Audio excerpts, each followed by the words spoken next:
Hello! Welcome back to this web mini-series on accessorizing your DSLR cameras for low budget or no budget filmmaking without breaking the bank. I am your host, Adam Bowles. I hope you've enjoyed our previous chapters. The purpose of this series is to show you where and how to equip your camera with that professional touch without spending a lot of money. Naturally, if you do have the money to spend, then this isn't for you.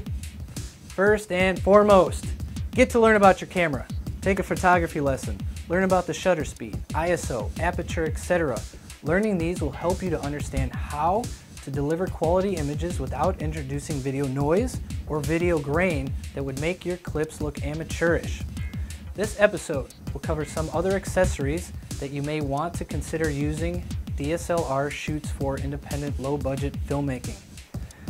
Now that you've equipped yourself with additional batteries, a high-quality tripod, an excellent audio recording device, and some basic lenses, it is time to bulk up your gear to help you with your shooting needs. These are some items to consider. As you already know, DSLR cameras usually come with a small LCD screen that functions as a viewer when using video. They are useful, but small, and sometimes you may need a bigger screen for reference or framing. Thus, there are 2 or 3 methods to help you accomplish that. One way is to use a DSLR viewfinder. It makes light less intrusive so you can see more of the details. Granted, it's not making it much bigger, but it provides a better precision image evaluation. They are compact and affordable. At Amazon.com, you can get a Rebel Series Canon DSLR LCD viewfinder for about 20 bucks. Another option is to have an external monitor that can be plugged into your DSLR camera. Your DSLR camera should already have a slot for output viewing. This can be a micro HDMI out or a composite out.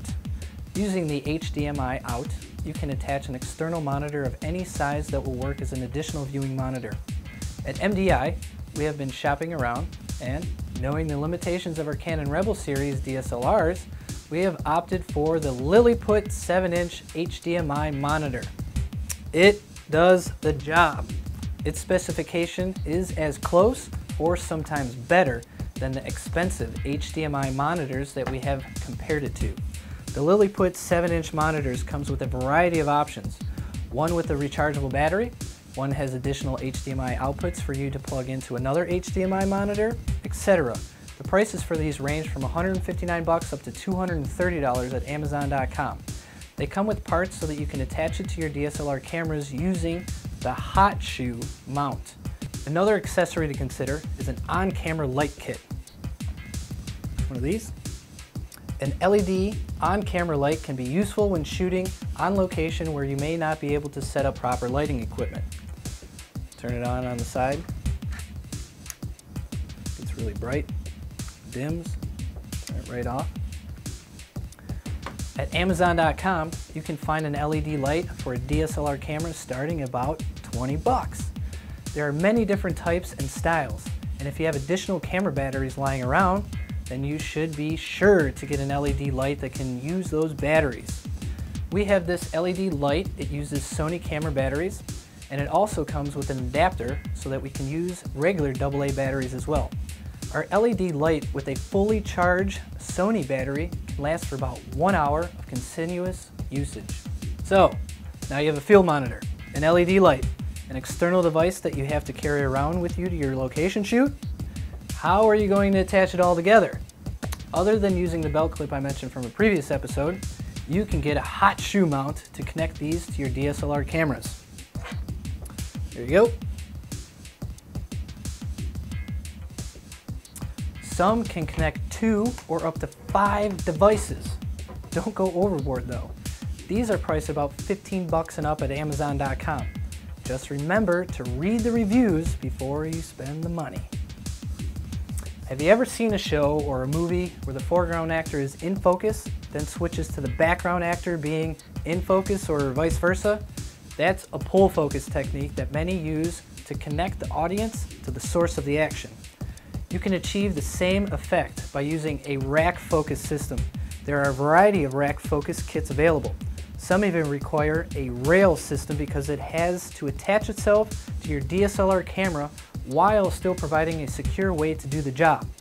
Rack focus systems aren't cheap, but it would help greatly if you plan to use pull focus techniques. At Amazon.com you can find them priced from $150 on up. Another option that we recently discovered when shopping for rack focus kits, a ring that can be placed around your DSLR's camera focus ring. There you go.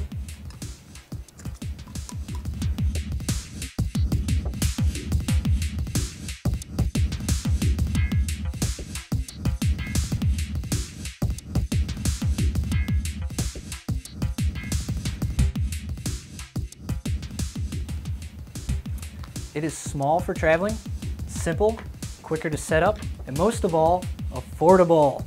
The company that invented this focus ring is DSLR Solutions. This cool kit price starts at $30. Check out the videos at their website and decide for yourself.